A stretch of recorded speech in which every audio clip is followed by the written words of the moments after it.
welcome back to my YouTube channel Vigyan academy. I am CA Krishna Moda और आज हम cover करने वाले एक बहुत ही ज़्यादा fundamental building block of accountancy which is cash and accrual basis of accounting. ये बहुत ही ज़्यादा ज़रूरी कंसेप्ट है।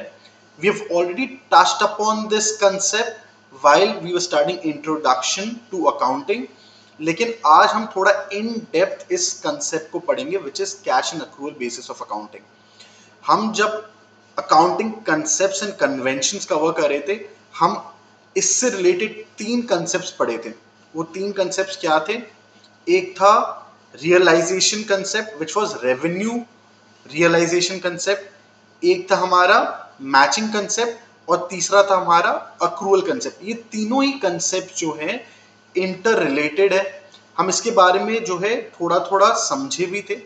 आज हम इसको इन डेप्थ कवर करेंगे और जैसा कि मैं आपसे कह रहा हूं, ये बहुत ही ज्यादा जरूरी है बिकॉज इसका जो एप्लीकेशन है ये हम पाएंगे बहुत सारे चैप्टर्स में।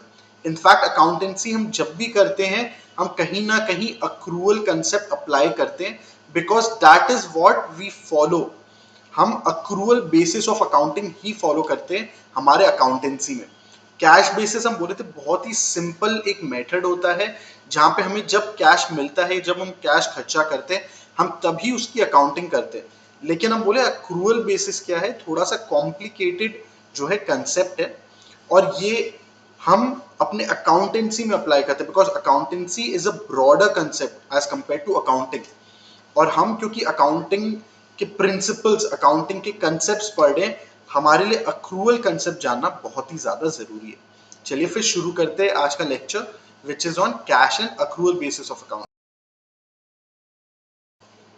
आइए चलिए हम समझते हैं हमारे 2 basis of accounting. Basis of accounting मतलब क्या होता है? अकाउंटिंग करने का तरीका। अब इसमें हम बोले 2 तरीके अकाउंटिंग करने के, एक है अक्रूवल बेसिस ऑफ अकाउंटिंग और दूसरा है cash basis of accounting. Cash basis of accounting तो जैसा हमें नाम से ही समझ में आता है कि हम ट्रांजैक्शंस को कब अपने बुक्स में रिकॉर्ड करते, कब अकाउंट फॉर करते हैं, जब हमें कैश या तो मिलता है या तो हम कैश पे करते हैं। हम सारे कैश ट्रांजैक्शंस अपने बुक्स में रिकॉर्ड करते हैं and that depends on the actual cash transaction. आप कैश का जब लेन देन करते हो, आप उसको तभी बुक्स में रिकॉर्ड करते हो। पर अक्रूवल बेसिस ऑफ अकाउंटिंग हम बोले अकाउंटिंग इतना ज्यादा जो है स्ट्रेट फॉरवर्ड नहीं है, इसमें थोड़ा हमें जो है जानकारी की जरूरत है। हमें समझना होगा accounting principles, accounting concepts, accounting conventions, और उन्हीं में से जो है 3 हमारे अकाउंटिंग कंसेप्ट्स हैं जो कि कौन कौन से हैं? Accrual concept, revenue realisation concept and matching concept. हम बोली ये 3 कंसेप्ट जो है मिला के हमें देता है हमारा अक्रूवल बेसिस ऑफ अकाउंटिंग। हमारे ये 3 कंसेप्ट क्या थे? अगर हम एक बार रिकैप करें, हम ये पढ़े थे at the time of studying introduction to accounting. उसमें हम जब accounting conventions and accounting concept पढ़ रहे थे तब हम ये तीनों टर्म्स पढ़े थे। हम बोले हमारा रेवेन्यू रियलाइजेशन कंसेप्ट हमें कहता है कि हमें रेवेन्यू बुक्स में तब रिकॉर्ड करनी चाहिए जब हम उस रेवेन्यू को एक्चुअल में अर्न कर लिए हो। याद आ रहा है आपको? हम बोले कि हो सकता है हम जब कोई सामान बेच रहे हैं या हम कोई सर्विसेज रेंडर कर रहे हैं, अगर हम कोई प्रोफेशनल है, हमारा बिजनेस क्या है? सर्विसेज रेंडर करने का।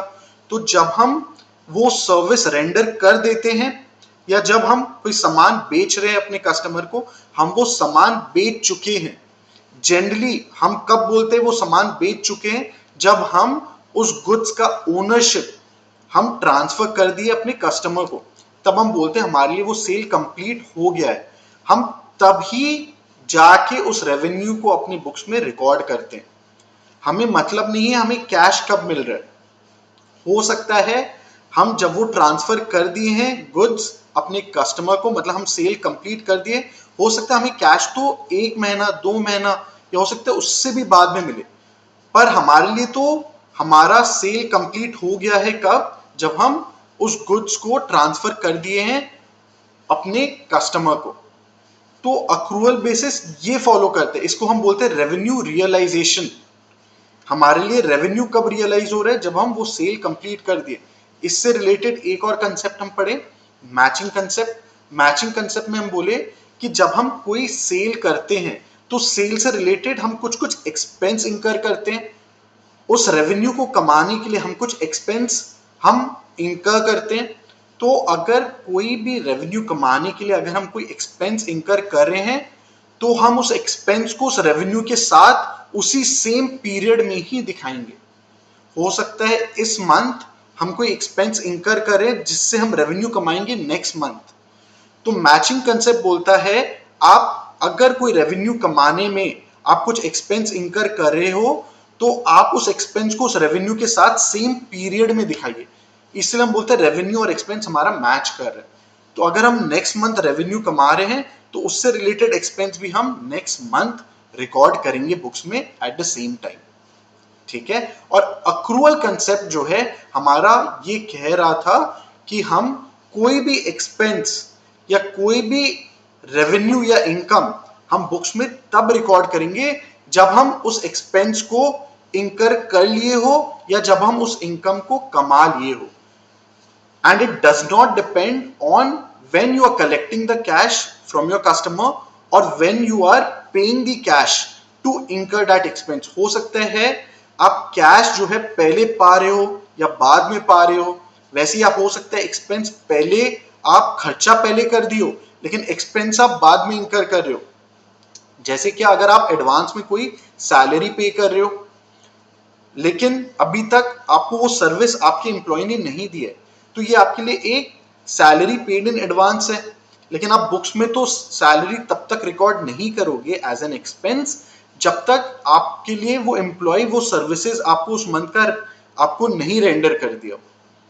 समझ आ रहा है? इसलिए बहुत जरूरी है accrual basis of accounting follow करना जिससे कि हमें एक रियलिस्टिक पिक्चर मिले, एक करेक्ट पिक्चर मिले। कैश तो हम कभी भी इंकर कर सकते हैं, कभी भी कमा सकते हैं, पर उससे ये क्लियर नहीं होता है कि हमने रेवेन्यू अर्न कर लिया या हमने एक्सपेंस इंकर कर लिया। तो ये एक बेसिक डिफरेंस है हमारे अक्रूवल बेसिस ऑफ अकाउंटिंग और कैश बेसिस ऑफ अकाउंटिंग में। हम बोले वैसे तो अकाउंटिंग सब कोई करता है जिसे अकाउंटिंग नहीं भी सीखा हो, जिसने कुछ भी प्रिंसिपल्स, अकाउंटिंग कन्वेंशन, कुछ भी अकाउंटिंग से रिलेटेड पढ़ाई नहीं करी हो, वो भी एक तरीके से अकाउंटिंग तो करता ही। एक जो हम स्ट्रीट पे देखते हैं एक इंसान जो चाय बेच रहा है, हो सकता है उसे अकाउंटिंग का ए भी नहीं पता हो, पर वो भी अपने बुक्स में हिसाब तो लगाते रहता है कि आज मैं इतने का सामान खरीदा, आज मैंने इतने कप्स जो है चाय के बेचे और इतना पैसा मैं कमाया। तो वो भी अपने तरीके से कुछ अकाउंटिंग कर रहा है। हो सकता है वो सही हो सकता है नहीं हो, पर क्योंकि वी आर अकाउंटेंट्स, हम पढ़े हैं अकाउंटेंसी, हमारे सब्जेक्ट का नाम है अकाउंटेंसी, इसलिए हमें सही तरीके से अकाउंटिंग करना बहुत ही ज्यादा जरूरी है। That is the whole purpose of us studying accountancy. We need to follow the correct accounting conventions, accounting practices, accounting principles. And that is the reason why we are studying the theory of accounting, which is accountancy. So it is equally important, it is as important as studying the practical side of accounting. है ना? चलिए फिर देखिए क्या क्या differences है accrual basis of accounting और cash basis of accounting में।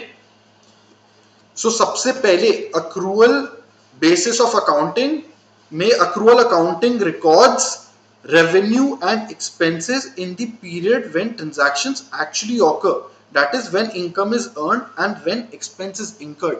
जब एक्चुअली हम रेवेन्यू कमाएंगे या जब हम एक्चुअली एक्सपेंस इंकर करेंगे, हम तभी उसको अपने बुक्स में रिकॉर्ड करेंगे। ये हमें अक्रूवल बेसिस ऑफ अकाउंटिंग बोल रहे फॉलो करने, है ना। Whereas cash basis of accounting बोल रहा है it records revenue and expenses when cash related to those transactions is actually received और पेड। तो अगर हम कोई क्रेडिट पे माल बेच रहे हैं तो कैश बेसिस ऑफ अकाउंटिंग उसको रेवेन्यू नहीं ट्रीट करेगा। हालांकि आपने जो है सामान बेच दिया अपने कस्टमर को, आप ट्रांसफर कर दिए ownership, but cash basis of accounting उसको रेवेन्यू नहीं ट्रीट करेगा, तब तक ट्रीट नहीं करेगा जब तक हमें अपने कस्टमर से पैसे नहीं मिल जाते। तो कैश बेसिस ऑफ अकाउंटिंग में सिर्फ और सिर्फ कैश सेल्स ही पॉसिबल है, जबकि ऐसा प्रैक्टिकल सिनेरियो में तो नहीं होता है। प्रैक्टिकल सिनेरियो में तो हम कैश सेल्स भी करते, क्रेडिट सेल्स भी करते, हम कैश परचेज भी करते हैं, क्रेडिट परचेज भी करते हैं, पर कैश बेसिस ऑफ अकाउंटिंग सिर्फ वो कैश ट्रांजैक्शन को ही रिकॉर्ड करता है, इसलिए इट इज समवॉट इनकम्प्लीट, है ना। चलिए फिर नेक्स्ट है, accrual basis of accounting is complex and requires the knowledge of accounting principles. हमें अकाउंटिंग सही तरीके से अगर करना है तो हमें अकाउंटेंसी के हमें प्रिंसिपल्स, हमें कस्टम्स, कन्वेंशंस, सब चीज जानना बहुत ही ज्यादा जरूरी है। Whereas cash basis of accounting is very simple, it does not require special skills। ये तो कोई भी कर देगा, हमें जब कैश मिल रहा है अपने कस्टमर से हम उसको सेल में दिखा देंगे, हम जब कोई सामान खरीद रहे हैं अपने वेंडर से, हम जब भी उनको पे कर रहे हैं हम तब रिकॉर्ड कर दे रहे हैं। तो ये बहुत ही ज्यादा सिंपल है, लेकिन हम बोल रहे हैं सिंपल का ये मतलब नहीं कि वो एक्यूरेट हो, ठीक है।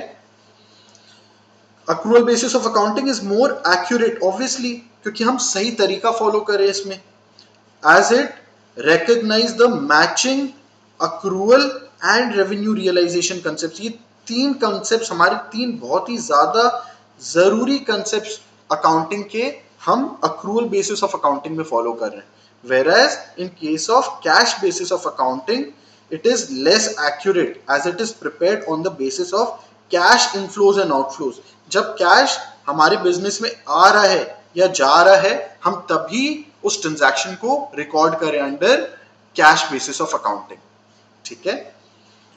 अक्रूअल बेसिस ऑफ अकाउंटिंग में auditing of financial statements is possible. Obviously अगर हमारा अकाउंटिंग जो है एक्यूरेट होगा तभी तो उसको ऑडिटर्स ऑडिट भी कर पाएंगे। अगर हमारे पास इनएक्यूरेट इंफॉर्मेशन है तो ऑडिटर्स उसको ऑडिट करेंगे कैसे, क्योंकि वो तो अपने आप में इनएक्यूरेट है। ऑडिटर्स तो आके ये कंफर्म करते कि हम अपना अकाउंट्स जैसा बनाए हैं क्या वो सही तरीके से बनाए हैं कि नहीं। पर अगर हम अकाउंटेंसी के कंसेप्ट्स और कन्वेंशंस फॉलो ही नहीं कर रहे हैं तब तो ऑडिट का सवाल ही नहीं उठता है। ऑडिटर्स आके वेरीफाई फिर क्या करेंगे, आप तो ऑलरेडी बना ही उसको एक तरीके से गलत तरीके से रहे हो, आप तो सिंपल तरीका फॉलो करके अपना अकाउंट्स बना रहे हो, तो उसको ऑडिट करना ही पॉसिबल नहीं है, ठीक है। और कैश बेसिस ऑफ अकाउंटिंग में हम बोल रहे हैं auditing of financial statements is not possible. Next हम बोल रहे हैं यहां accrual basis of accounting is suitable for large corporations.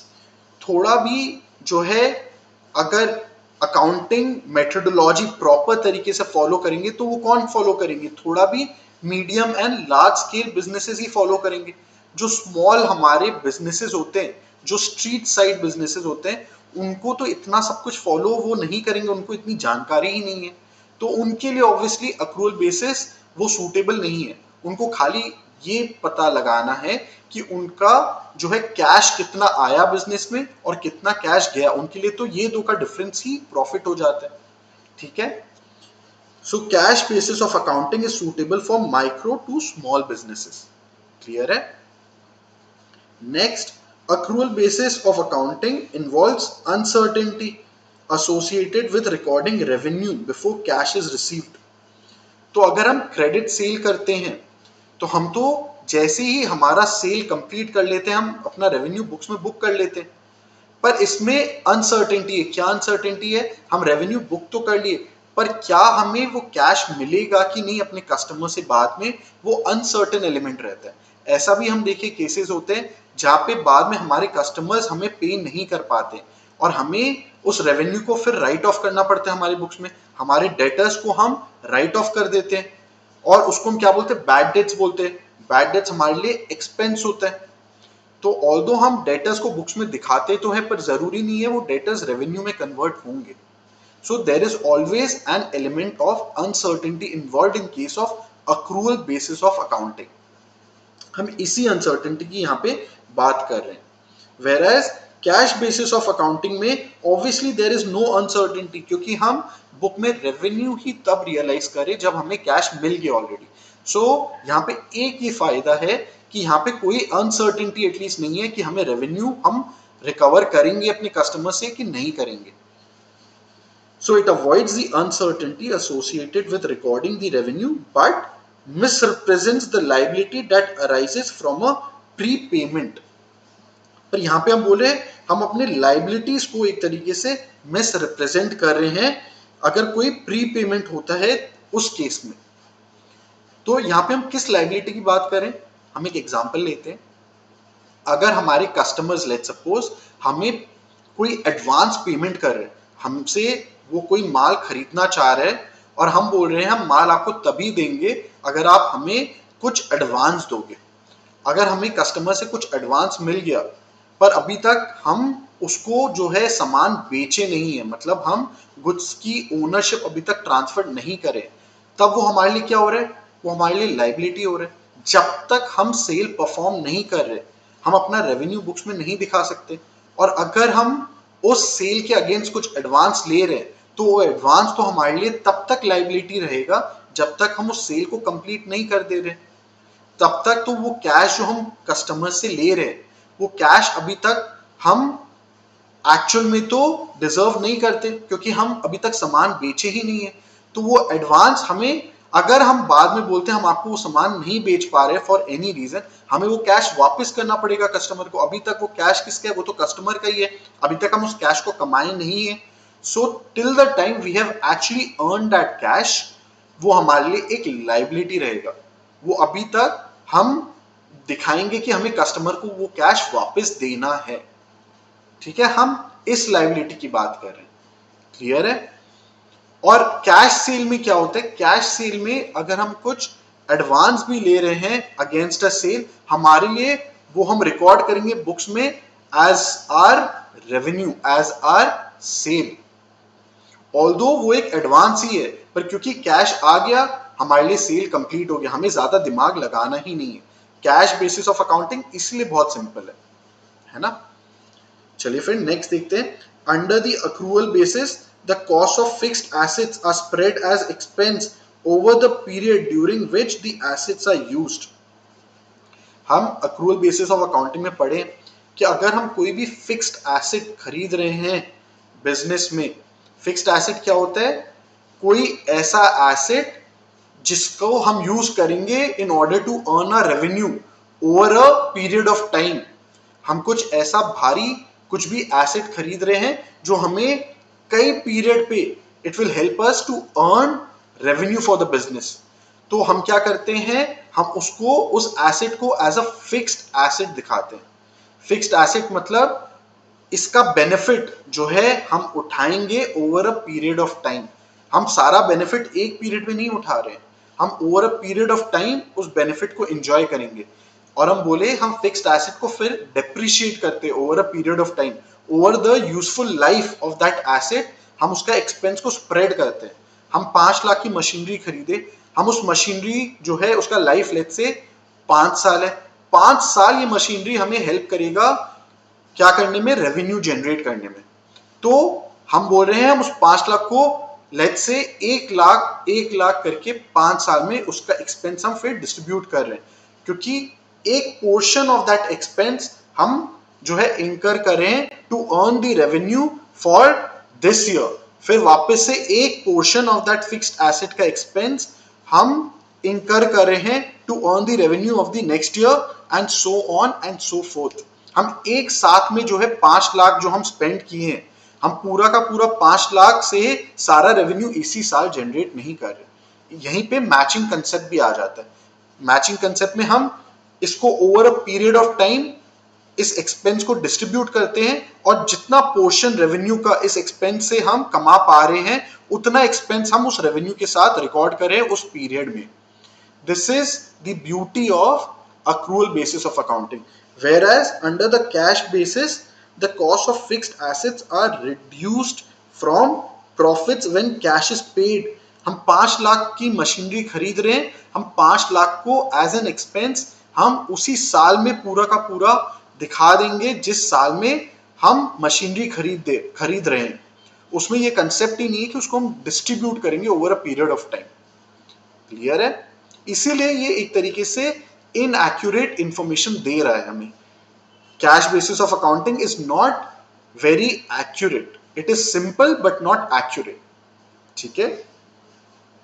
Accrual basis of accounting में the inventories are treated as expense cost of goods sold when they are sold, whereas under cash basis the inventories are treated as expense when their costs are paid.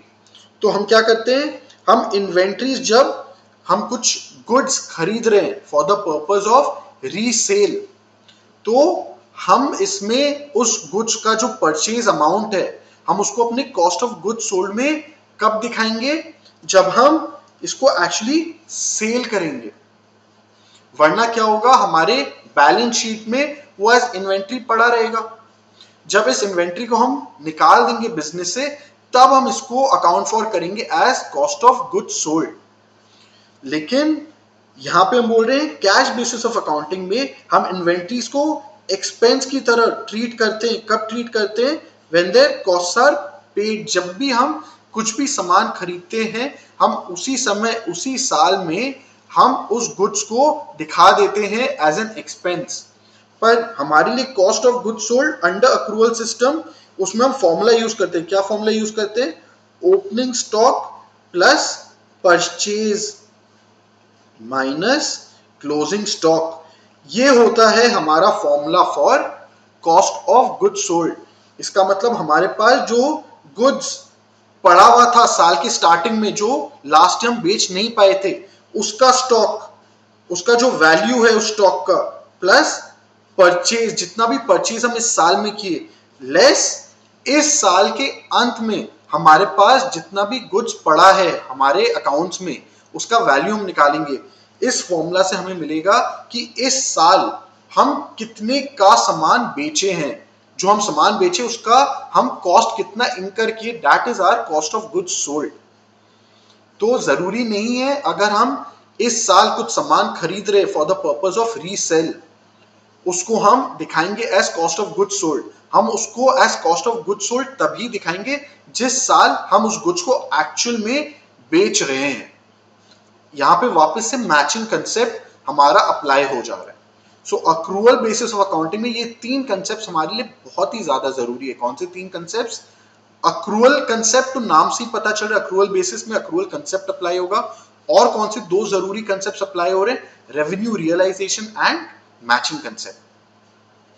ठीक है, समझ में आ रहा है, अब better हुआ है अपना फाउंडेशन जो हम सीखे थे इंट्रोडक्शन टू अकाउंटिंग में, accounting conventions and accounting concepts, वो इसमें से तीन कंसेप्ट्स हमारे लिए बहुत ही ज्यादा जरूरी है, जिसको आज के लेक्चर में हम डिटेल में कवर कर रहे हैं। आई होप आपके लिए अब ये और ज्यादा क्लियर हो रहा है।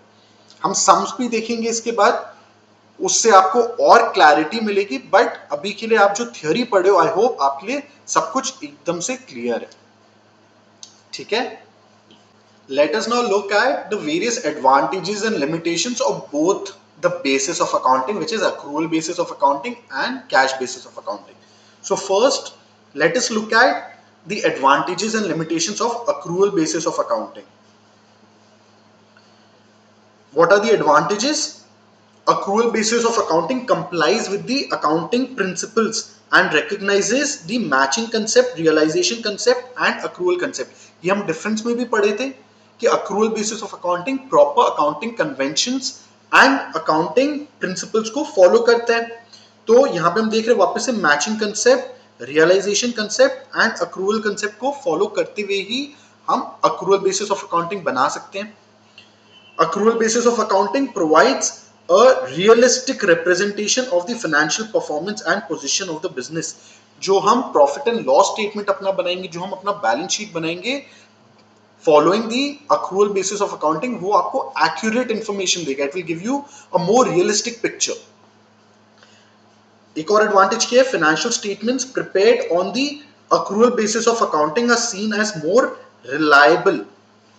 जो financial statements हम बना रहे हैं using accrual basis of accounting, एक तो आपको एक रियलिस्टिक रिप्रेजेंटेशन देगा, दूसरा अगर वो ऑब्वियसली रियलिस्टिक है तो it will be more reliable. अगर ज्यादा रियलिस्टिक कुछ होता है तो आप उस पर रिलाई भी तो ज्यादा करोगे। तो ये दोनों इंटरकनेक्टेड ही एडवांटेजेस है। ऑडिटिंग हम बोले पॉसिबल है सिर्फ accrual basis of accounting में। accrual basis of accounting allows for easy planning and forecasting. आप फोरकास्टिंग तो कर ही सकते हो कब, जब आप accrual basis of accounting follow करोगे। उससे आप अपना सही तरीके से एक्सपेंसेस आप प्लान कर पाओगे, आप अपना रेवेन्यू फोरकास्ट कर पाओगे। अगर आप कैश बेसिस करोगे तब तो बहुत ज्यादा डिफिकल्ट हो जाते हैं, नहीं आप कुछ भी आप एंटिसिपेट कर नहीं पाओगे, क्योंकि आप डिपेंड ही करते हो, पूरा का पूरा रिलाई करते हो आप एक्चुअल कैश ट्रांजैक्शंस पे। इसलिए आपका जो रेवेन्यू प्लानिंग होगा, जो एक्सपेंस प्लानिंग होगा, जो बजटिंग होगा, वो ज्यादा आप सही तरीके से कब कर पाओगे, जब आप accrual basis of accounting follow करोगे।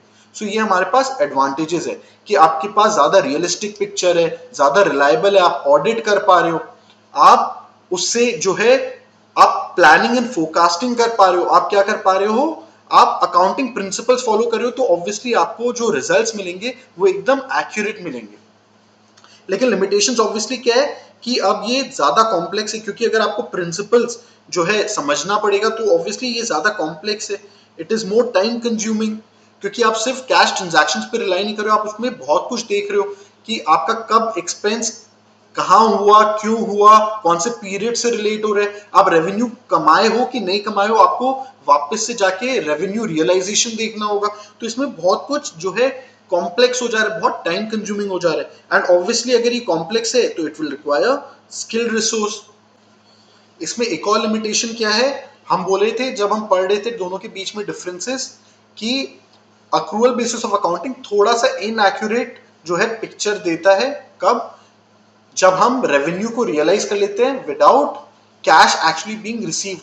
तो हो सकता है बाद में चल के वो कैश हमें एक्चुअल में रियलाइज नहीं हो, पर हम ऑलरेडी अपने रेवेन्यू को रियलाइज कर लेते हैं, इसलिए यहाँ पे थोड़ा सा हम बोल सकते हैं इनएक्यूरेट इंफॉर्मेशन हमें मिलता है। हम यहाँ पे यही बोल रहे हैं कि it can give a skewed view of the short term financial position of the company. Skewed मतलब इनएक्यूरेट, लेस एक्यूरेट।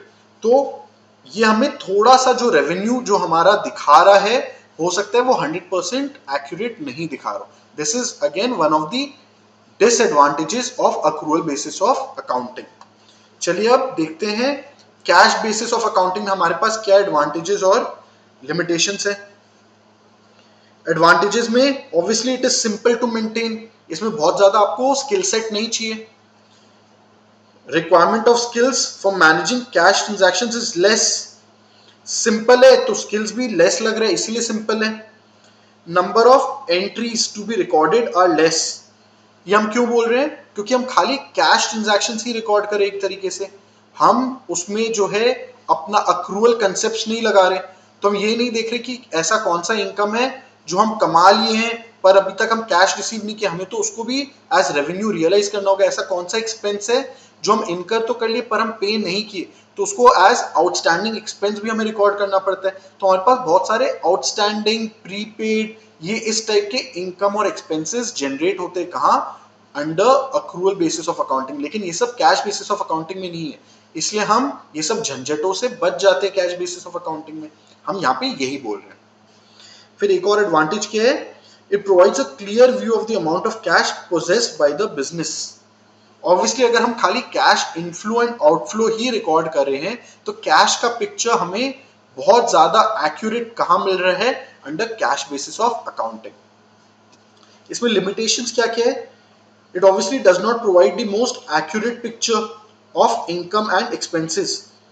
ये खाली हमें कैश पोजीशन जो है एक्यूरेट दे रहा है, पर हमें accurate picture of income and expenses नहीं दे पा रहे कैश बेसिस ऑफ अकाउंटिंग।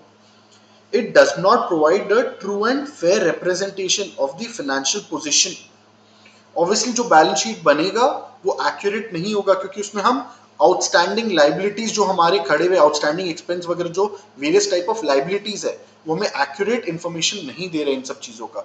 जो हमारे पास लेट्स से कुछ प्रीपेड इनकम है तो वापस से उसका हमारे को जो है एक्यूरेट पिक्चर नहीं दे रहा, तो हमारा लाइबिलिटी इनएक्यूरेट है उस सेंस में। ठीक है, auditing of financial statement is not possible, ये भी एक लिमिटेशन है। ऑडिटर्स अगर ऑडिट ही नहीं कर पा रहे हमारे फाइनेंशियल स्टेटमेंट्स को, तो वो बहुत ज्यादा जो है रिलायबल नहीं है। फिर हमारा परफॉर्मेंस ऑफ द बिजनेस, हमारा financial position of the business, वो हम एक्यूरेटली शेयर नहीं कर सकते। लोग इस पे इतना रिलाई नहीं करेंगे, क्योंकि ये ऑडिट ही नहीं हो पाएगा। जब तक ऑडिटर्स साइन नहीं कर देते, obviously it becomes less reliable. Clear है? तो फिर let's end our theory portion of cash basis of accounting versus accrual basis of accounting over here, and let's look at the practical application of this. ठीक है, let's look at the practical application of accrual basis of accounting. So what we'll do is we'll take the example of any one of the expenses and let's look at how accrual basis of accounting comes into the picture. So let's suppose, let's take any account. Let's say rent. Rent is an expense for us, and what we've studied is all expenses are debited, all incomes are credited. We studied this under double entry system, जहां पे हम golden rules of accounting अगर apply करें तो ये हमारे लिए जितना भी नॉमिनल अकाउंट्स है, एक्सपेंस और income, as per golden rules of accounting under nominal accounts expenses are debited and income revenue all of this is credited. अब हम एक और चीज बोले कि हमारे पास जितने भी एक्सपेंसेस होते हैं, जितना भी हमारा नॉमिनल अकाउंट्स होता है, वो एंड ऑफ द ईयर, जो हमारा end of the accounting period होता है, वो सब जो है ट्रांसफर हो जाता है कहां पे? प्रॉफिट एंड लॉस स्टेटमेंट में, प्रॉफिट एंड लॉस अकाउंट में हमें ट्रांसफर करना पड़ता है. हम अपने एक्सपेंसेस को लेके नहीं जाते बैलेंस शीट में. लेकिन कभी कभी ऐसा भी सिनेरियोज राइज होता है जहां पे हम एक्सपेंसेस इंकर तो करते हैं पर हम पे नहीं कर पाते. उस केस में क्या होता है, उस समय हम उसको बैलेंस शीट में लेके जाते हैं एज आउटस्टैंडिंग एक्सपेंसेस. अगर हम रेंट इंकर तो किए, इस मंथ का रेंट हम इंकर कर चुके हैं पर हम उसको पे नहीं कर पाए, तब हमें एज अ क्रेडिटर उसको आउटस्टैंडिंग रेंट को नाम, जो हम नाम देंगे उसको आउटस्टैंडिंग रेंट इस एक्सपेंस को, ये हमारे लिए क्या हो जा रहा है, एक तरीके से क्रेडिटर है हमारा. हमें अपना जो लैंडलॉर्ड है उनको रेंट देना था पर हम नहीं दे पाए, तो हमारे बुक्स में हम लैंडलॉर्ड को कैसे दिखाएंगे? As outstanding rent.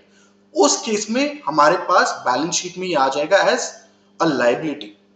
सिमिलरली अगर कोई एक्सपेंस हम एडवांस में पे कर देते हैं, हम इंकर तो किए नहीं है पर हम पहले से ही उस एक्सपेंस को पे ऑफ कर देते हैं, तो उस केस में उसको बोलते हैं प्रीपेड एक्सपेंस. अगर रेंट का एग्जांपल कंटिन्यू करें तो हमारे लिए वो क्या हो जाएगा? वो हो जाएगा प्रीपेड रेंट. और अगर हम कोई एक्सपेंस एडवांस में पे करते हैं तो वो हमारे लिए क्या होता है? वो हमारे लिए एसेट होता है. ये भी हम पढ़े हैं.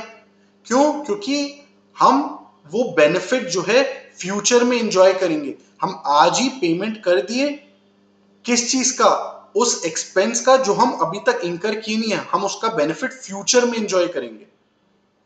हम बोले अगर हम कुछ एक्सपेंस पे कर रहे हैं जिसका बेनिफिट हम बाद में एंजॉय करेंगे to earn revenue, that becomes an asset for us. तो प्रीपेड रेंट हमारे लिए क्या होगा? एसेट होगा. वो भी हम बैलेंस शीट में दिखाएंगे. वापस से वो रेंट इस पीरियड का नहीं है, इसलिए हम उसको अपने प्रॉफिट एंड लॉस अकाउंट में नहीं दिखाएंगे. अगर हम रेंट इंकर कर रहे हैं पर पे नहीं कर रहे, उसको हमें बुक्स में दिखाना पड़ेगा क्योंकि वो हमारे इस पीरियड का है, एंड उसका कोरिस्पॉन्डिंग अमाउंट क्योंकि हम कैश में पे नहीं कर पा रहे हैं तो वो हम क्रेडिटर के तौर पे बुक्स में लायबिलिटी में दिखाएंगे एज आउटस्टैंडिंग एक्सपेंस. तो ये सारे चीजों में हम क्या तीन एप्लीकेशन कर रहे हैं, क्या तीन अकाउंटिंग कंसेप्ट हम फॉलो कर रहे हैं? हम फॉलो कर रहे हैं मैचिंग कंसेप्ट, कि हम जो एक्सपेंस हम इंकर कर रहे हैं, जिस रेवेन्यू को कमाने के लिए इंकर कर रहे हैं, वो रेवेन्यू हम जिस पीरियड में कमाएंगे, हम एक्सपेंस को उस पीरियड में दिखाएंगे. वो हमारे लिए मैचिंग कंसेप्ट होता है. हम अक्रूवल कंसेप्ट फॉलो करें, जो एक्सपेंस हम जिस पीरियड में इंकर करते हैं, जिस रेवेन्यू को हम जिस पीरियड में कमाते हैं, हम उसी पीरियड में उस एक्सपेंस और रेवेन्यू को रिकॉर्ड करेंगे. और हम रेवेन्यू रियलाइजेशन हम कंसेप्ट फॉलो कर रहे हैं. अगर हम यही एक्सपेंस को हम एज एन इनकम ले तो हम उस रेवेन्यू को तब रियलाइज करेंगे जब हम एक्चुअली उस रेवेन्यू को अर्न कर रहे हैं. तो यहीं पे आ जाता है अक्रूवल बेसिस ऑफ अकाउंटिंग. पूरी तरीके से ये तीन कंसेप्ट्स पे हमारा अक्रूवल बेसिस ऑफ अकाउंटिंग जो है वो खड़ा हुआ है. ठीक है, चलिए अब रेंट अकाउंट हम बना के देखते हैं ये सारे सिनेरियोस को कंसिडर करते हुए. सो लेट्स से हम रेंट अकाउंट जब स्टार्ट कर रहे हैं तो कोई पीरियड के स्टार्टिंग में हमारे पास दो ही चीजें हो सकते हैं, या तो प्रीपेड रेंट या तो आउटस्टैंडिंग रेंट। प्रीपेड रेंट क्या होगा? लेट्स से अभी हम जून में हैं। अगर हम जून मंथ में हैं, हम 1 जून में जब रेंट अकाउंट बना रहे हैं, अगर हमारे पास कोई प्रीपेड रेंट का बैलेंस है, इसका मतलब मई मंथ में हमने ऑलरेडी जो है जून मंथ का रेंट पे कर दिया था। तो अगर हम मई मंथ में जून मंथ का रेंट हम पे किए थे, तो क्या हम मई मंथ में वो एक्सपेंस रिकॉर्ड करेंगे? नहीं, क्योंकि वो मई मंथ का एक्सपेंस है ही नहीं। तो हमने बुक्स में रिकॉर्ड किया होगा क्या? हमने रिकॉर्ड किया होगा प्रीपेड रेंट अकाउंट डेबिट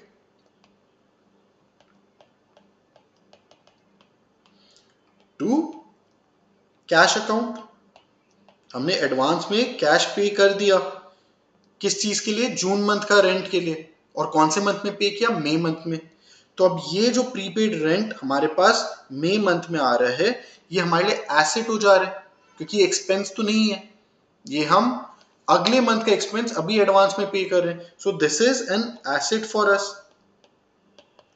तो जब हम जून मंथ का रेंट अकाउंट बनाएंगे, सबसे पहले तो हमारे पास कुछ डेबिट बैलेंस है, हमारे पास कुछ प्रीपेड रेंट है, तो उसको हम दिखाते हैं टू प्रीपेड रेंट।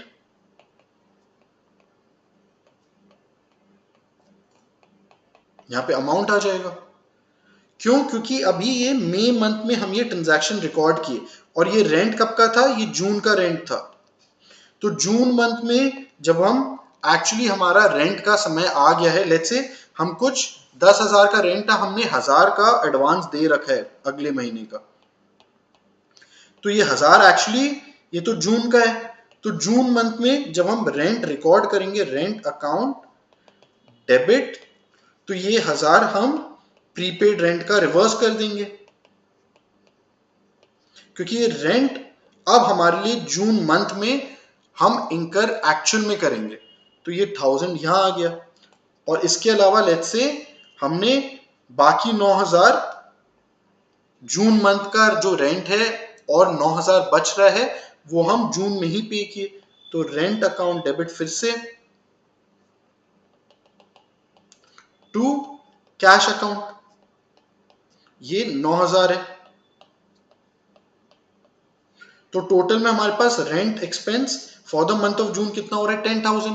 तो इसमें से हम प्रीपेड रेंट ट्रांसफर कर दिए, रिवर्स कर दिए।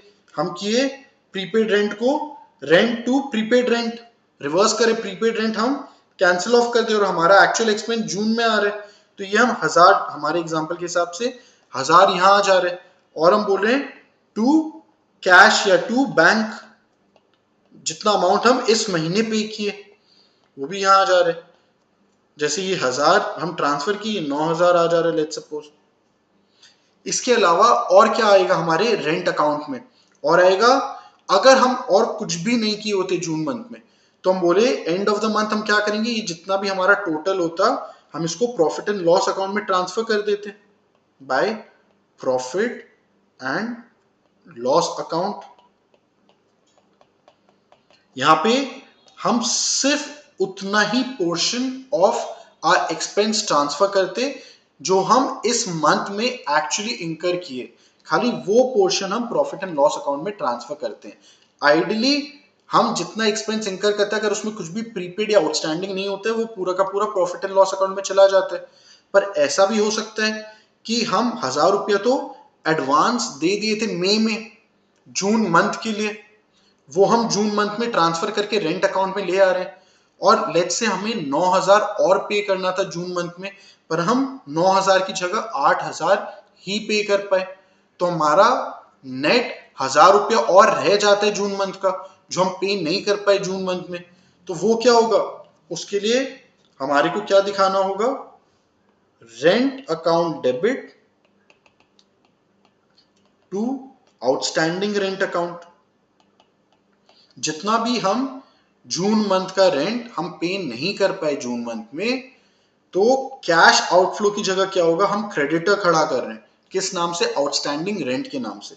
तो लेट्स से 1000 हम पे नहीं कर पाए, तो 1000 हमारे लिए आउटस्टैंडिंग रेंट हो जाएगा। तो यहाँ पे हम दिखाएंगे टू आउटस्टैंडिंग रेंट।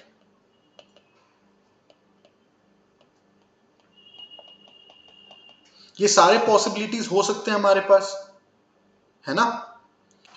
अब अगर हम एक दूसरा सिनेरियो लेते हैं, हम अपने एग्जाम्पल में लिए थे कि अगर हमने मई मंथ में 1000 रुपीज एडवांस रेंट पे कर दिया था, और ये एडवांस हम पे किए थे फॉर द मंथ ऑफ जून, इसलिए हम स्टार्ट किए थे अपना rent account with 2 prepaid rent. हमारे पास यहाँ पे प्रीपेड रेंट एसेट था, एसेट डेबिट साइड में आते, तो हम अपना जब रेंट अकाउंट बनाए हम अपना डेबिट बैलेंस के साथ स्टार्ट किए। पर ऐसा भी हो सकता है, अब इस सिनेरियो में लेट्स सपोज मई मंथ में 1000 रुपया हमारा जो रेंट है वो अनपेड रह गया। There was outstanding rent of 1000 rupees in the month of May. So जब हम रेंट अकाउंट बना रहे हैं हमारे पास लाइबिलिटी है। ये 1000 क्या रिप्रेजेंट करता है? Outstanding rent is actually our liability. तो हम जब रेंट अकाउंट बनाएंगे, हम बनाएंगे पहले बाय आउटस्टैंडिंग रेंट,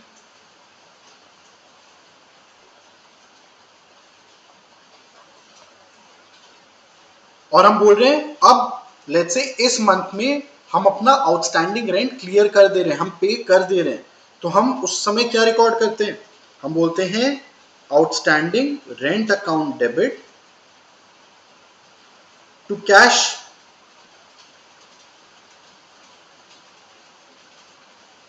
तो यहां पे बेसिकली हमारा आउटस्टैंडिंग रेंट जो हम स्टार्ट किए थे मंथ अपना जितना आउटस्टैंडिंग रेंट के साथ, उसमें से अगर हम कुछ अमाउंट पे कर दे रहे हैं तो यहाँ पे टू कैश में रिकॉर्ड हो जा रहा है।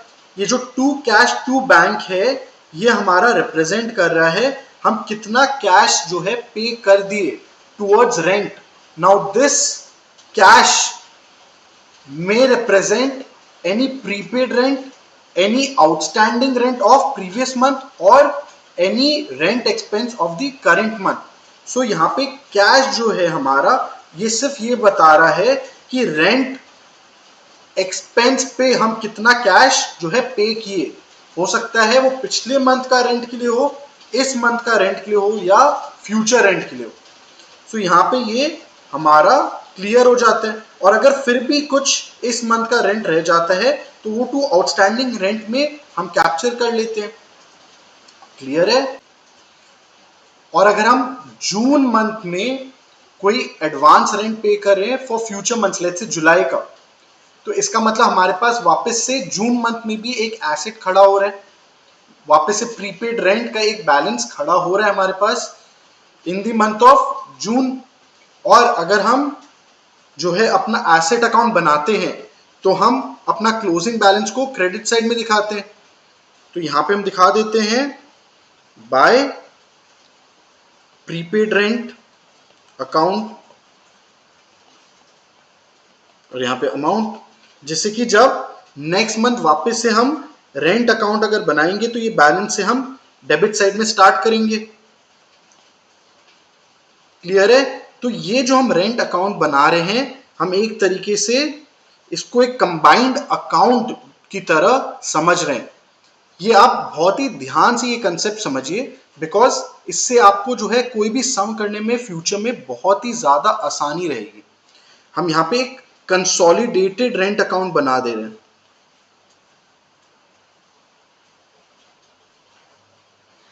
जो कि हमारा प्रीपेड रेंट का भी अकाउंट का पर्पस सर्व कर रहे हैं, हमारा रेंट एक्सपेंस अकाउंट का भी पर्पस सर्व कर रहे हैं, और आउटस्टैंडिंग रेंट अकाउंट का भी पर्पस सर्व कर रहे हैं। सो इस अकाउंट को हम इस तरीके से जो है सीख रहे हैं कि it is acting as an asset account, as an expense account and as a liability account.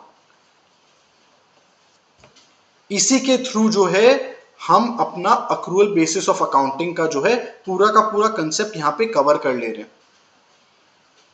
अगर हम प्रीपेड रेंट से स्टार्ट करते हैं, इसका मतलब हमने लास्ट मंथ या उससे पहले कभी जो है रेंट एडवांस में पे कर रखा था, हम उस बैलेंस से स्टार्ट कर रहे हैं। अगर हम पिछले मंथ कुछ रेंट पे नहीं कर पाए तो हम क्रेडिट बैलेंस से स्टार्ट कर रहे हैं, इसलिए हमारा आउटस्टैंडिंग रेंट बैलेंस जो है ओपनिंग बैलेंस हो रहा है। जो भी हम कैश या बैंक से पे कर रहे हैं अमाउंट टुवर्ड्स रेंट, वो हम कैप्चर कर रहे हैं डेबिट साइड में टू कैश या टू बैंक से। साल के या मंथ के एंड में जितना भी हमारा एक्सपेंस उस मंथ का पर्टेन करता है वो हम ट्रांसफर कर रहे हैं हमारा प्रॉफिट एंड लॉस अकाउंट में। क्लोजिंग बैलेंस में या तो हमारे पास कुछ आउटस्टैंडिंग रेंट रहेगा या तो हमारे पास प्रीपेड रेंट रहेगा। आउटस्टैंडिंग रेंट तब रहेगा अगर इस मंथ में हमारा कुछ रेंट ऐसा है जो हम पे नहीं कर पा रहे, उस केस में हमारे पास क्रेडिट बैलेंस रह रहा है। सो ये आउटस्टैंडिंग रेंट अकाउंट की तरह हम कैप्चर करेंगे। अगर हम कुछ रेंट इस मंथ भी एडवांस फॉर फ्यूचर मंथ्स कर रहे हैं तो हमारे पास डेबिट बैलेंस रहेगा जो हम कैप्चर कर रहे हैं as by prepaid rent. I hope आपको ये समझ में आ रहा है। बहुत ही ज्यादा जो है ये हेल्पफुल रहेगा आपको ये कंसेप्ट। अगर आप एक बार में इसको समझ लेते हैं तो आप समझ लो आपके कितने सारे फ्यूचर के चैप्टर जो आप पढ़ोगे वो आप बहुत ही ज्यादा इजी कर ले रहे हो। समझ आ रहा है? चलिए अब इसमें हम सम्स देखते हैं। चलिए अब प्रॉब्लम्स देखते हैं based on cash basis of accounting and accrual basis of accounting. In the following cases, indicate the alternative which you consider to be correct. So ये multiple choice question है। सबसे पहला question, matching concept and realization concept are followed in A cash basis accounting, B accrual basis accounting, C mixed basis accounting या D accrual as well as cash basis accounting. So matching and realisation concept हम बोले ये तो हमेशा accrual basis of accounting में ही आता है। Simple है ये। Next, under accrual basis accounting revenue is recognised when cash is realised, goods are delivered, sales takes place या ऑर्डर इज रिसीव्ड। तो हम बोले अक्रूवल बेसिस में तो हम रेवेन्यू को तभी रिकॉर्ड करेंगे जब हमारा सेल कंप्लीट हो जाता है। सो वापस से option is B, sales takes place. फिर next, under cash basis accounting revenue is recognised on actual receipt of cash, delivery of goods, on sale of goods और नन ऑफ दीज। तो हम बोले कैश बेसिस अकाउंटिंग में revenue तो तभी recognise हो जाता है जब हमें कैश मिलता है। So actual receipt of cash, option A. Simple है ये भी। चलिए यहां पे इसके बाद कुछ हमारे पास प्रैक्टिकल सम्स है।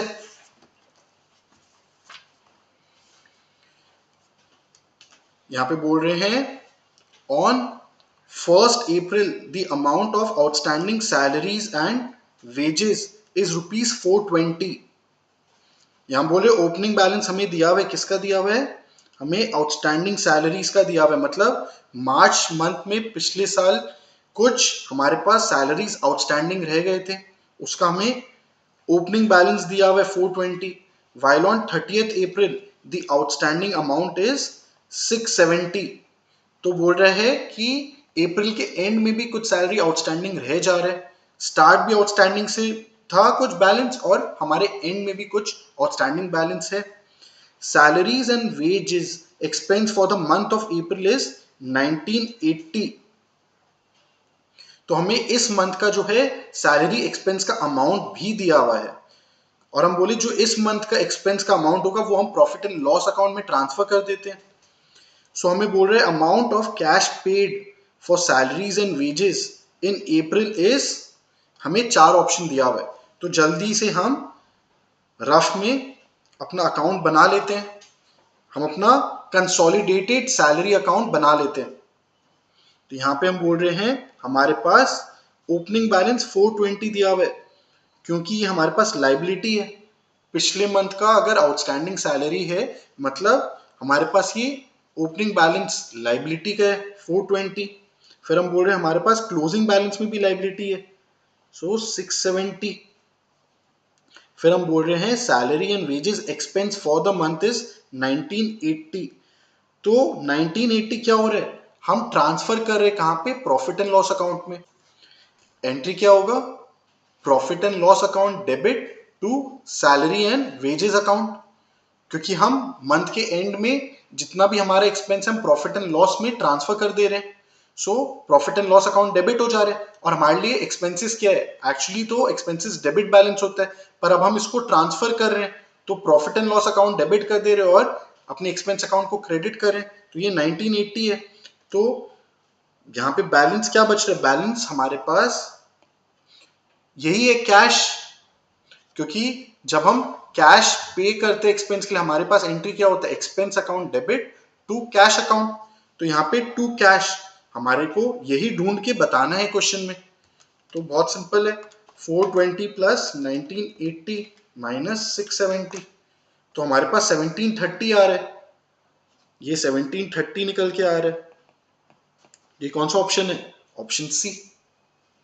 समझ आ रहा है आपको, इसलिए मैं बोल रहा हूं कि ये जो कंसोलिडेटेड एक्सपेंस अकाउंट जो हम सीखे, जो एसेट लाइबिलिटी और एक्सपेंस की तरह ट्रीट कर रहे हैं, अगर आप ये सीख जाओ आप इस टाइप के सम्स इजीली सॉल्व कर सकते हो। और आगे भी जो चैप्टर्स हम पढ़ेंगे उसमें भी ये कंसोलिडेटेड अकाउंट आप सीख जाओगे, तो आप एक साथ सारा कुछ आप फिगर्स निकाल पाओगे, कैश का फिगर कितना है, आपके पास एक्सपेंस का फिगर कितना है, ओपनिंग बैलेंस कितना है, क्लोजिंग बैलेंस कितना है। वरना क्या है, सेम चीज के लिए आपको तीन तीन अकाउंट बनाने पड़ेंगे। एक एक्सपेंस के लिए आपको एक एक्सपेंस अकाउंट बनाना होगा, एक लाइबिलिटी अकाउंट बनाना होगा जो होगा आउटस्टैंडिंग एक्सपेंस अकाउंट, और एक एसेट अकाउंट बनाना होगा जो होगा प्रीपेड एक्सपेंस अकाउंट। ये अगर आप सीख जा रहे हो, इसमें आप लॉजिक अगर आप समझ पा रहे हो तो बहुत इजी हो जा रहा है हमारे लिए।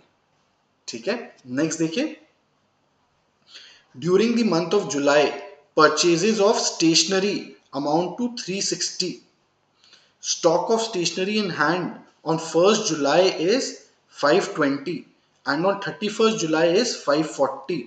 Stationery used during the month of July amount to, तो यहाँ पे हम बोल रहे हैं हमारे पास स्टेशनरी अकाउंट है। स्टेशनरी हम बोले is one of those unique account जो दोनों ही है, क्या दोनों, एसिड भी है और एक्सपेंस अकाउंट भी है। तो यहाँ पे अगर हमारे पास ओपनिंग बैलेंस है, इसका मतलब हम उसको एसिड की तरह ट्रीट कर रहे हैं, तो हम बोल रहे हैं stock of stationery in hand on 1st July is ₹520। तो हमारे पास ओपनिंग बैलेंस जो है एसिड का पड़ा हुआ है, एसिड का ओपनिंग बैलेंस मतलब डेबिट, और हम बोले क्लोजिंग बैलेंस भी हमारे पास कितना है, 540 है, ये हमारे पास क्लोजिंग बैलेंस है। और हम बोल रहे हैं स्टेशनरी जो हम परचेज किए during the month of July, purchase of stationery amount to 360। तो अगर हम एसिड की तरह ही इसको ट्रीट करें तो हमारे लिए एंट्री क्या हो जाएगा, stationery account debit to cash account, हम खरीद रहे हैं, एसिड खरीद रहे हैं, तो ये हमारे पास 360 हो रहे हैं यहाँ पे। और हमें बोल रहा है stationery use during the month of July amount to कितना, तो ये हमारे पास कितना निकल के आएगा, opening balance plus purchase minus closing balance, ये हमें ये मिसिंग फिगर दे देगा। तो ये कितना हो रहा है, 520 प्लस 360 माइनस 540, तो ये हमारे पास 340 आ रहा है, विच इज ऑप्शन ए। हम यहाँ पे तो सिंपल एक एसेट अकाउंट बना रहे हैं, उसी से हमें पता चल जा रहा है कितना मिसिंग फिगर है।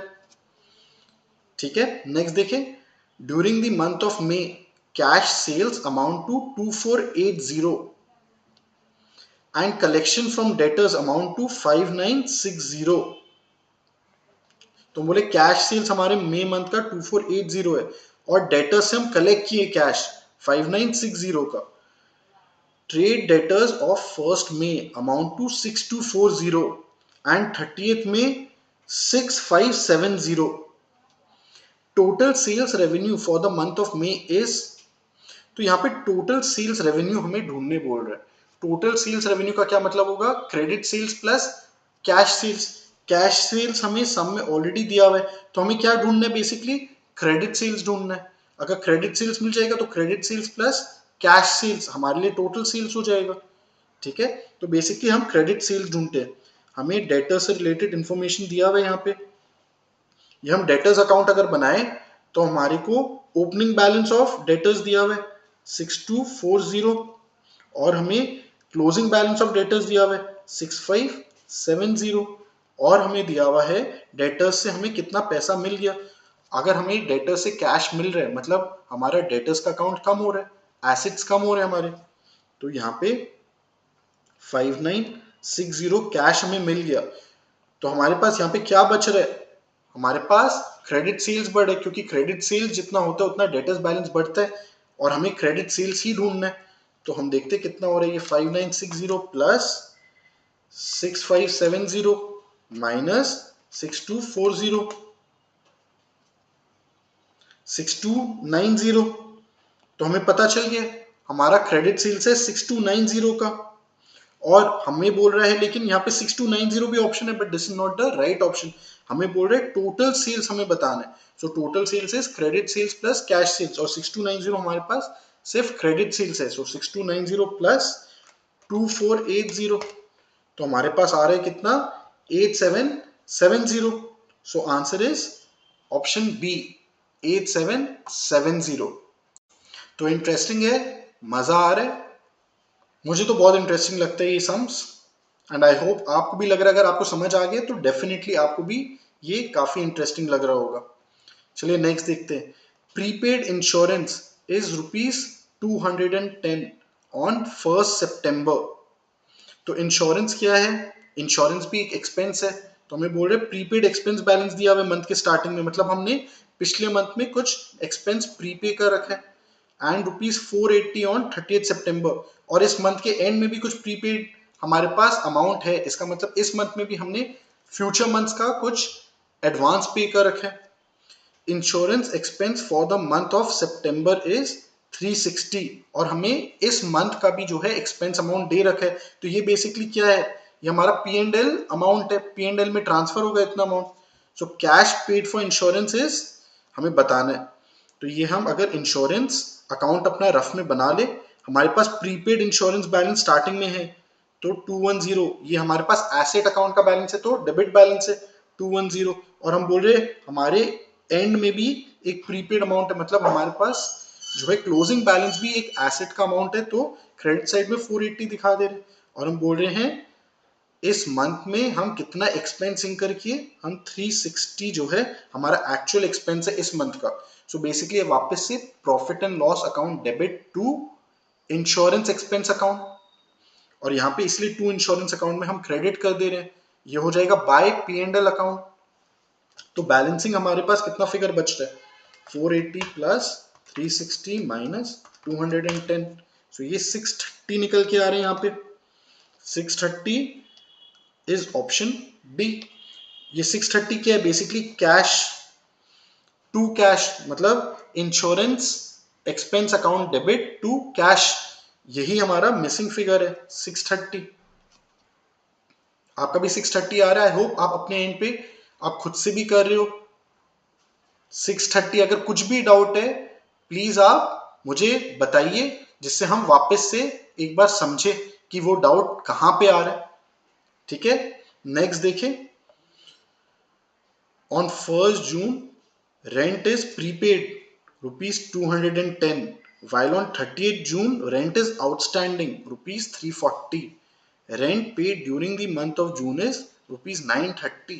Rent expense for the month of June is, अब देखिए बहुत ही इंटरेस्टिंग जो है क्वेश्चन दिया हुआ है। इसमें हमारे पास प्रीपेड रेंट जो है ओपनिंग बैलेंस है, पर क्लोजिंग बैलेंस आउटस्टैंडिंग का है, और हमें बोला गया कितना कैश में पेमेंट हो गया रेंट का, वो भी इस मंथ का ही रेंट है, जून मंथ का ही। तो हमें बोला जा रहा है कितना एक्चुअली रेंट एक्सपेंस जून में कितना इनकर हुआ है, कितना P&L में हमें ट्रांसफर करना है, सॉरी। सो हम यहाँ पे रफ में बना लेते हैं रेंट अकाउंट। सो हम बोले क्योंकि हमारे पास ओपनिंग बैलेंस जो है प्रीपेड रेंट का है तो डेबिट बैलेंस है 210, और मैं बोले क्लोजिंग बैलेंस हमारे पास लाइबिलिटी का है, तो क्लोजिंग बैलेंस अगर लाइबिलिटी का है तो डेबिट साइड में आएगा, क्योंकि ये जब अगले मंथ हम इसको ट्रांसफर करेंगे, वापस ही अकाउंट खोलेंगे, तो ये हमारे पास क्रेडिट बैलेंस निकल के आएगा 340। फिर हम बोले रेंट पे किए हम 930 का, तो rent account debit to cash account, ये भी वापस से डेबिट है, तीनों ही हमारे डेबिट साइड में आ रहे हैं। और हमें बोल रहे कितना हम इस मंथ का कितना हम रेंट एक्सपेंस इंकर किए, मतलब कितना अमाउंट हमें प्रॉफिट एंड लॉस में ट्रांसफर करना है।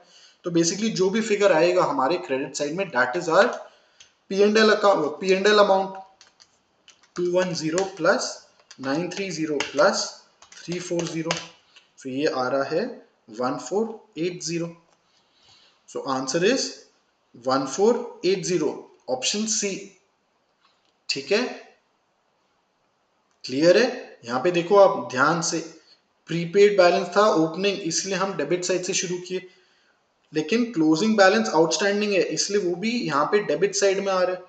कैश हम बोलते हैं डेबिट साइड में आता है, क्योंकि expense account debit to cash account होता है। और हम बोलते हैं लास्ट में हम क्या करते हैं, जो इस मंथ का हमारा टोटल एक्सपेंस होता है वो हम ट्रांसफर करते हैं कहाँ, पी एंड एल में।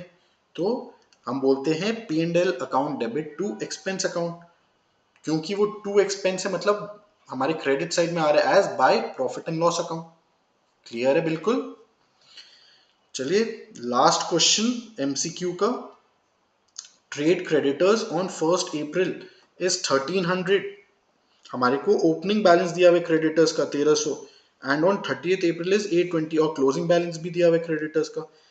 Payment to creditors during the month is 2860। हम कितना कैश पे कर दिए क्रेडिटर्स को वो भी दिया हुआ है, लेकिन हमें क्रेडिट परचेज अमाउंट नहीं दिया हुआ है। इसमें यही बच रहा है, अगर हमें ओपनिंग बैलेंस और क्लोजिंग बैलेंस क्रेडिटर्स का दिया हुआ है और हमें कैश कितना पे किए वो भी दिया हुआ है, तो मिसिंग बैलेंस हमें क्या देगा, हमारा क्रेडिट परचेज दे देगा अप्रैल मंथ का। And cash purchase of goods during the month is 2100। हमें कैश परचेज बैलेंस भी दिया हुआ है, तो cash purchase plus credit purchase हमें टोटल परचेज दे देगा। जैसे हम सेल्स में निकाले थे टोटल सेल्स, वैसे हमें टोटल परचेज मिल जाएगा for the month of April. और क्या बोला हुआ क्वेश्चन में, stock of unsold goods on 1 April is 820। मतलब हमारे पास ओपनिंग स्टॉक बैलेंस भी दिया हुआ है 820 and on 30th April is 1100। Closing stock भी दिया हुआ है हमें 1100। Cost of goods sold during the month is, so cost of goods sold हमारा फॉर्मूला होता है opening stock plus total purchase minus closing stock. तो हमारे पास क्या क्या बैलेंस है, हमारे पास ओपनिंग स्टॉक है, क्लोजिंग स्टॉक है, और हमारे पास टोटल परचेज में कैश परचेज दिया हुआ है, हमें क्रेडिट परचेज निकालना है। तो बहुत ही सिंपल है, तो हम क्रेडिटर्स अकाउंट अगर बनाएं तो हमारे पास 1300 रुपया ओपनिंग है, 820 क्लोजिंग बैलेंस है। पेमेंट टू क्रेडिटर्स मतलब क्रेडिटर्स कम हो रहे, तो डेबिट साइड में आएगा ये, क्योंकि ये लाइबिलिटी अकाउंट है 2860। तो हमें क्या मिल जाएगा, हमें टोटल क्रेडिट परचेज मिल जाएगा 2860 प्लस 820 माइनस 1300। 2380 हमारा मिसिंग फिगर है, ये क्या है, क्रेडिट परचेज। और हमारे पास क्या दिया हुआ है, हमें कैश परचेज दिया हुआ है 2100। सो टोटल परचेज कितना आ रहा है 4480। ओपनिंग स्टॉक हमारे पास कितना है 820, क्लोजिंग स्टॉक कितना दिया हुआ है 1100। तो बस कॉस्ट ऑफ गुड सोल्ड हमारे पास निकल के आ जाएगा 820 प्लस 4480 माइनस 1100। कितना है ये 4200 निकल के आ रहा है। सो आंसर इज ऑप्शन डी। 9 का आंसर है ऑप्शन डी। ठीक है, चलिए फिर देखते हैं नेक्स्ट क्वेश्चन। नेक्स्ट क्वेश्चन है ट्रू और फॉल्स बेस्ड। तो हमें बताना है कि ये ट्रू है कि फॉल्स है। हमारे पास स्टेटमेंट्स दिया हुआ है,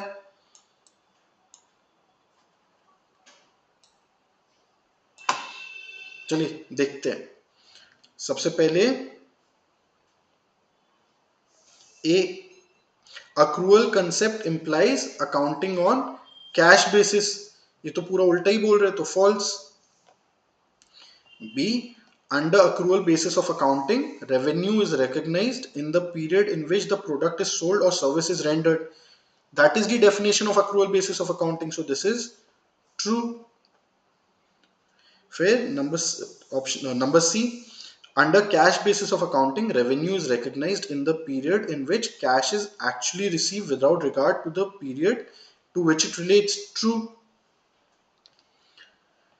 Option D, adjustments for accruals or prepayments are not necessary when accounts are prepaid under accrual basis. अगर हम accruals और prepayments को नहीं लेंगे तब तो फिर वो accrual basis रहा ही नहीं, तब तो वो cash basis हो गया. So this is false. E, under cash basis of accounting, it is not necessary to make any distinction between capital expenditure and revenue expenditure. ये ट्रू है क्योंकि हम बोले ना फिक्स्ड एसेट्स अगर हम कुछ खरीदते हैं कैश बेसिस में तो हम जितना कैश पे करते हैं कोई एसेट को अक्वायर करने में हम तो पूरा का पूरा जो है अपना एक्सपेंस ट्रीट कर देते हैं, उसमें कोई बाइफिकेशन नहीं होता है कैपिटल एक्सपेंस और रेवेन्यू एक्सपेंस में, उसमें तो सिर्फ कैश कितना आउटफ्लो हो रहा है उतना हमारे लिए वो एक्सपेंस हो जा रहा है। क्लियर है? The question of charging depreciation on fixed assets does not arise when accounts are prepared on cash basis. True, क्योंकि कैपिटल एक्सपेंस ही हम ट्रीट नहीं कर रहे तो हमारे लिए डेप्रिसिएशन का कुछ मतलब ही नहीं रहा कैश बेसिस ऑफ अकाउंटिंग में। ठीक है, अक्रूवल बेसिस में हम डेप्रिसिएशन चार्ज करते हैं क्योंकि उसमें हम कैपिटल एक्सपेंस को ओवर अ पीरियड उसका एक्सपेंस हम डिस्ट्रीब्यूट कर देते हैं। ठीक है, cash basis of accounting ignores both matching principle and realization principle. True, क्योंकि मैचिंग प्रिंसिपल में हम बोलते हैं एक्सपेंस और रेवेन्यू हम उसी पीरियड में रिकॉर्ड करेंगे जिस पीरियड में हम रेवेन्यू कमा रहे हैं उससे रिलेटेड एक्सपेंस हम जो इंकर किए, और रियलाइजेशन हम बोल रहे हैं जब हम सेल्स कंप्लीट कर रहे हैं हम तभी अपना हम रेवेन्यू रियलाइज करेंगे, और कैश बेसिस ये दोनों को ही नहीं मानता है। Next, accrual basis of accounting gives a realistic picture of the profit performance of a business each period because of matching related revenue and expenses. This is true. accrual basis में हम matching concept follow करते हैं। फिर last, financial statements prepared from books kept under cash basis of accounting do not show fairly the financial position of an enterprise on a particular date or the results of its operations for a selected period. मतलब ना तो हमारा financial performance सही रहता है under cash basis, ना हमारा financial position सही होता है। So this is also true. Clear है? आई होप आपके लिए ये कंसेप्ट पूरी तरीके से क्लियर है अब cash basis of accounting versus accrual basis of accounting. ये बहुत ही ज्यादा जरूरी हमारे लिए कंसेप्ट था एंड इसका एप्लीकेशन हमें आगे चल के बहुत सारी जगह देखने मिलेगा। चलिए इसके साथ हम आज का लेक्चर यहीं पे एंड करते हैं।